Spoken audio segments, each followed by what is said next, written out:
Body outside. But where would they have gone though? I mean, they didn't walk out the community for sure. Might be them dead, we don't know, we can't go outside. Them not make the man them come back where them it have there. We don't know what them do with them, if them detain them or what, we don't know. And you can't go outside as you got your door, them tell you to go in back. Well, there's a state of emergency in effect, as you would know, so you're not really supposed to be on the outside, No, really. but we want to know if them can't even. It's like us, beer soldier, they right where we is there. And no shot, no fire. If them don't, when we go out them, I will go me and beg them, say, if we care, we go somewhere, go detain we, the woman and the picnic, them and so. Because them say they go for enough worry, them have right here, so control already. So like out here, so control. Them not could have moved with car fire, and them something, the fire, something will spread.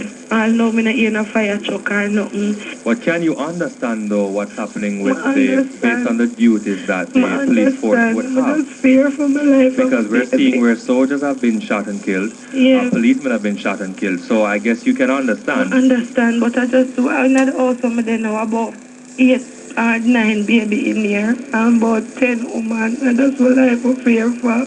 When I stop the family them duty, we just want the people detained with somewhere we would nothing at the direct line right now, especially the baby them.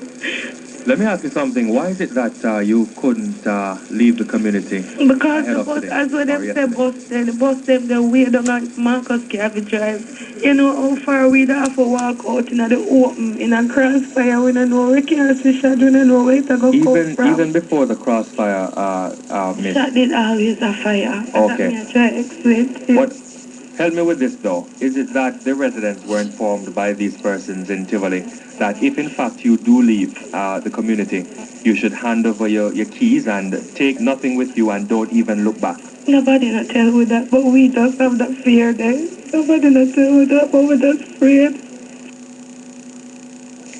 And unconfirmed reports coming in on the heavy gunfire Woodford Park, on the heavy gunfire.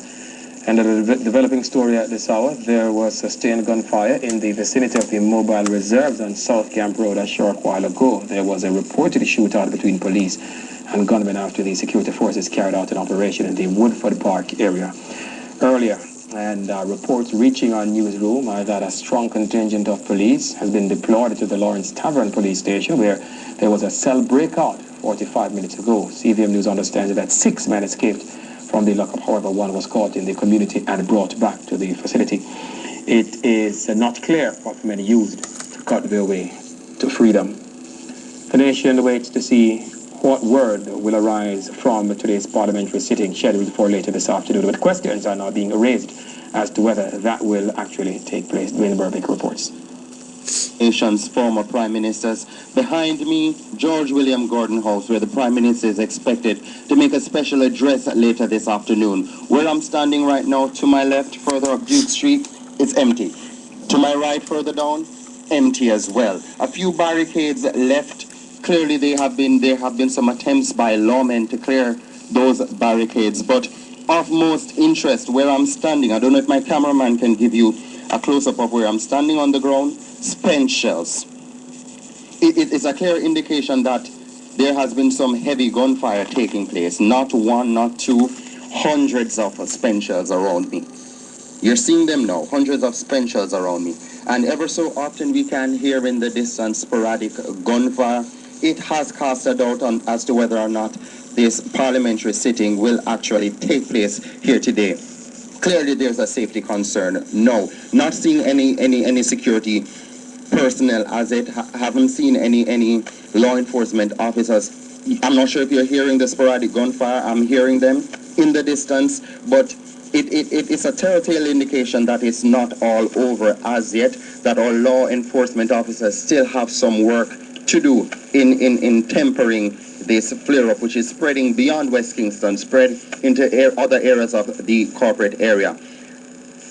Where we're waiting, we, as I told you, not clear if this parliamentary sitting will be on today, but we're standing by and we'll be bringing you the updates as they come. All right, Dwayne Burbick, thanks so much for that. And we have since received an update that Parliament will in fact be held at 2 o'clock. Both parties have security measures in place to escort the members of Parliament to Gordon House, and the Jamaica Urban Transit Company is continuing to limit its services offered in the corporate area due to the ongoing violence.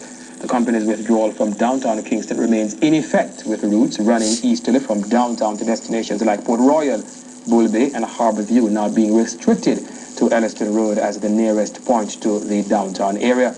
The 83 route, which normally runs from the Halfway Tree Transport Center to downtown, remains in operation, but only between the center and Mountain View Avenue, where possible. The Spanish Town routes, normally running to downtown Kingston, are now being channeled via 3 miles into the Halfway Tree Transport Center. No service remains in effect between Portmore and downtown Kingston,